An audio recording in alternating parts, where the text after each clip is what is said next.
Се местат маси и столчиња, се уредуваат и дезинфицираат терасите.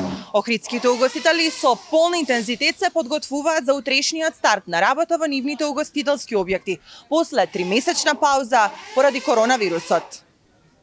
По четворица на маса, дистанца и работно време до 20 часот. Ова се условите под кои утре со работа ќе стартуваат угостителските објекти ширум земјава, но во функција ќе бидат само летните тераси. Според протоколите треба да се внимава на начинот на организирање на просторот и дезинфекцијата, однесувањето на клиентите и дистанцата на масите од 10 метри квадратни.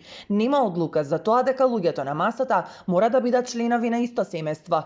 Одлуката е само да работат угостителските објекти кои имат тераси и да ја почитуваат и дистанцата. Секако дека ние ќе ја следиме ситуацијата, ќе ја следиме како се почитуваат протоколите и препораките што се веќе усвоени во вчерашната седница и секако дека ако тие се почитуваат, ќе ги отвараме и тие што се затворени. Угостителите велат после толку долг период без работа, приоритет им е еднаш да почнат и да ги пречекаат првите гости. А како ќе функционира новиот принцип на работа според протоколите, ќе се види подоцна. Да Охрид е подготвен, да почне туристичката сезона дезинфицирано, ќе ги почитуваме препораките на владата и условите кои ги наметна моментална состојба.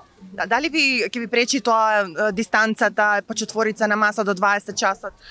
Па тоа е, са мора да пробаме да почнеме, па да видиме самата работа и времето ќе си покажи тоа дали е добро или не. За почеток ќе сме задоволни еднаш да почнеме. Штетите ни се големи, Охрид претрпе голема загуба. Охрид е една кратка туристичка сезона, што не се работи цела година, знаете. Штети се недокладливи, али тоа е. Очекувате уште од утре луѓето да се вратат во кафеаните? Да, сигурно сите се желбни и сигурен сум дека ќе имаме добар почеток. Може да се извади сезоната барем со домашните гости? Ќе видиме. Многу тешко, овде е кратко, ќе видиме. Угостителските објекти беа затворени уште од средината на март. Голем дел од собствениците карантинот го искористија да ги обноват и реновираат локалите, но исто така имаше и такви кои кризата ги натера да ги затворат. Генералното мислење кај угостителските здруженија е дека штетите во оваа гранка и понатаму ќе се големи, оти работата со рестрикции кај многу локали ќе го намали просторот за работа, обемот и прометот.